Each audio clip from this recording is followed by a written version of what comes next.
Comedy అంటే comedy ఎత్తుకోవాలి మనము. ఆ కామెడీ పెట్టిండు. ఇక ప్రభాస్ అన్న అంటే కామెడీ ఎట్లుంటది, మంచిగా ఉంటుంది, క్రైమ్ థ్రిల్లర్ బాగుంటుంది. అదేవిధంగా ఆయనది ఒక 5 స్టోరీలు కలిపిండు భయ్య. ఇక్కడ హిస్టారికల్ పెట్టిండు, అదేవిధంగా ఇక్కడ మన దయ్యాలకు సంబంధించిన ఆ స్టోరీ పెట్టిండు.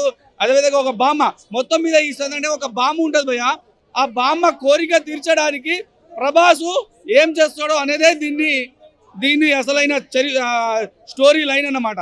మన మారుతి డైరెక్టర్ మాత్రము ఈ సినిమాని మాత్రం చిన్నగా తీద్దాం, ఏదో తీద్దామంటే మామూలు ప్రేమ కథ చిత్రం ఉంది కదా బ్రదర్, అట్లా రాసుకుంటూ ఇక దొరకక బంగారం డైమండ్ దొరికిండు మనకు ప్రభాస్ అన్న. ఒక pan India pan world hero దొరికింది కాబట్టి ఇక ఈ ఛాన్స్ మనకి ఇక ఇంకోసారి రాదురా బాబు అని అనుకొని సినిమా సగం తీసిండు. మామూలుగా ఇక ఈ సినిమాని ప్యాన్ ఇండియా చేసేద్దామని చేసిండు. మధ్యలో వచ్చిన ఆలోచన ఈ సినిమా మాత్రం లాస్ట్ 30 మినిట్స్ మాత్రం బాగుంటుంది, క్లైమాక్స్ పెద్దగా అది ఎట్టుపోతుంది. ఇంకా పార్ట్ 2 తీసినట అన్నానికి దండం పెడతా. మారుతున్నా, నువ్వు మంచి డైరెక్టర్వి, మంచిగా తీస్తావు, కొద్దిగా తిక్కమగా చేసినావు, పార్ట్ 2 కొద్దిగా ఈడిగా సరబెట్టు.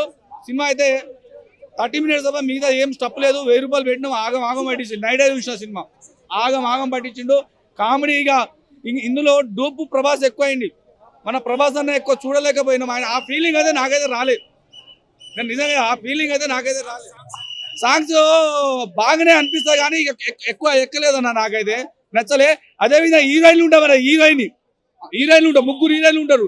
ఆ హీరోయిన్లు ఎందుకు పెట్టిండో నాకైతే అర్థం కాలే. సినిమా ప్రకారంగా ప్రభాస్ అన్న యాక్టింగ్ మాత్రం చించి పడితేగిండు. మన బీజిఎంస్ మన తమనన్న మాత్రం ఆయన మ్యూజిక్ కూడా బాగానే కొట్టిండు కానీ ఆ లాస్ట్లో కొద్దిగా చెడగొట్టిండు. ఎందుకంటే ఆ స్టోరీ స్టప్ లేదు, ఫస్ట్ ఆ సినిమాలా స్టప్ లేదు. కామెడీ ఉందన్నా, కామెడీ వస్తుందని మనం ఎత్తుకోవాలి, మనం ప్రేక్షకులు ఎత్తుకోవాలి. ఎందుకంటే స్టార్టింగ్ స్లో చేసుకుంటూ సినిమాలో మనకు మన మారుతి గారు ఏమైందంటే ఇది మన స్టోరీ బామ్మ కోసము ఈ స్టోరీ ఇట్లా తిరుగుతాడు ప్రభాస్ అన్న అనుకోదు. ఆ లోపల అంటే ఆ సినిమా మైకంలో తీసుకోవడానికి చాలా ట్రై చేసి ఇంటర్వెల్ వరకు ట్రై చేస్తూనే ఉంటాడు. చూడండి బ్రదర్, మీకు తెలుసు సినిమా నాలెడ్జ్ ఉంటే వైట్ షాట్ టోటల్ బక్కా కనిపిస్తాడు. క్లోజ్ లా మన ప్రభాస్ అన్న ఇక రియల్ ప్రభాస్ కనిపిస్తాడు. క్లోజ్ లా వైట్ షాట్ మొత్తం డూబే అనిపించింది నాకైతే. మరి వచ్చినాం, ప్రభాస్ అన్న యాక్టింగ్ సూపర్, కాకపోతే కొంచెం భరించాలి. అన్న యాక్టింగ్ బానే ఉంది, లాగ్ ఉంది. మళ్ళా ఇంకో సినిమా అంటే కష్టం, దీంతో చాలు వెళ్తాం పక్కా, అందరు రెడీగా ఉన్నారు. ప్రభాస్ అయితే మాత్రం వేరే లెవెల్.